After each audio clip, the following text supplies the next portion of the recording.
ये love story है सुरेश और शिवानी की, जिसका जन्म एक ऐसे गांव में हुआ था जिस गांव में आज भी वहां के लोग जाति प्रथा से बाहर नहीं निकले हैं। लेकिन उसी गांव में सुरेश नाम का लड़का रहता था जो जाति से दलित समाज का था। वो अपना घर चलाने के लिए बच्चों को ट्यूशन पढ़ाया करता था। सुरेश हमेशा बच्चों को सही राह पर चलने की सीख देता था। शिवानी भी उसी गांव में रहती थी और वो सुरेश को अक्सर बच्चों को पढ़ाते हुए देखा करती थी। शिवानी के पिता गांव के ही मंदिर में पुजारी थे। शिवानी रोज सुबह मंदिर में पूजा करने जाया करती थी। सुरेश भी मंदिर के रास्ते से ही बच्चों को पढ़ाने जाया करता था। अक्सर दोनों एक दूसरे को देखकर नजरें झुका लिया करते थे। सुरेश गांव के बच्चों को एक बरगद पेड़ के नीचे पढ़ाया करता था। कभी कभी शिवानी भी उस जगह आ जाती थी।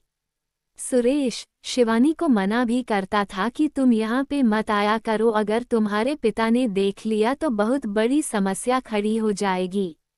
गांव में अक्सर जाति धर्म के कारण बहसबाजी हुआ करती थी और सुरेश इन लड़ाई झगड़ों से दूर रहता था।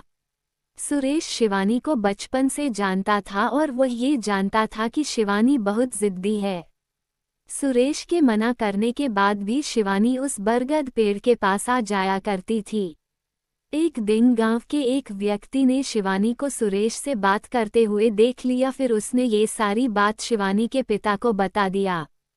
पिता ने अगले दिन शिवानी से कहा, तुम जल्दी से तैयार हो जाओ, तुम्हें देखने लड़के वाले आ रहे हैं। ये बात सुनकर शिवानी हैरान थी कि अचानक से उसके पिता ने ये निर्णय कैसे ले लिया। अगले दिन शिवानी उसी बरगद पेड़ के पास जाती है जहां सुरेश बच्चों को पढ़ा रहा होता है।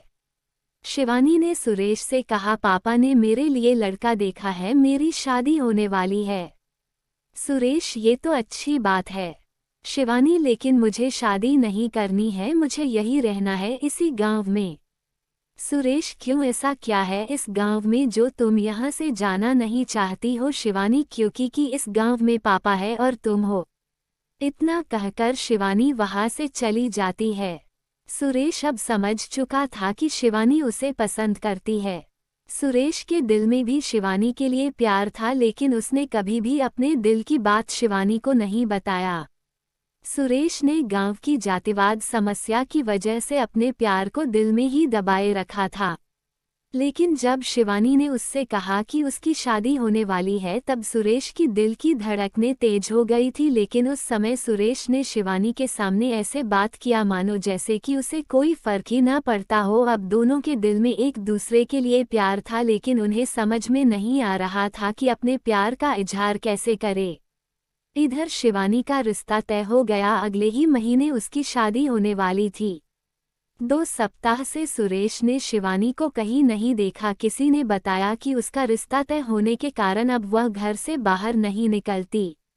सुरेश अब उसी बरगद पेड़ के पास जाकर शिवानी की पुरानी बातों को याद करता।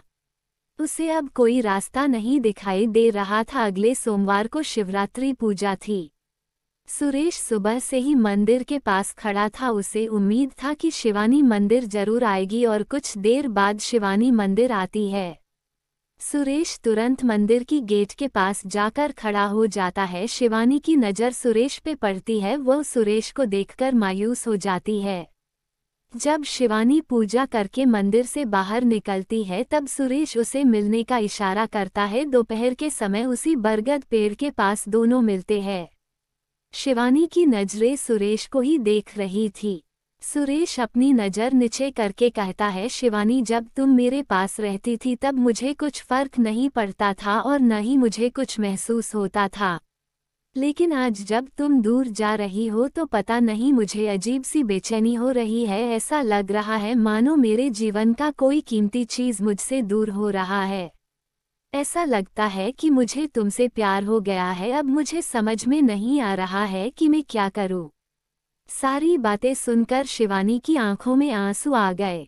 उसने कहा, सुरेश, अब तुम ही बताओ कि मैं क्या करूं। मैं भी तुम्हें बहुत चाहती हूं, लेकिन कभी तुम्हें बता नहीं पाई।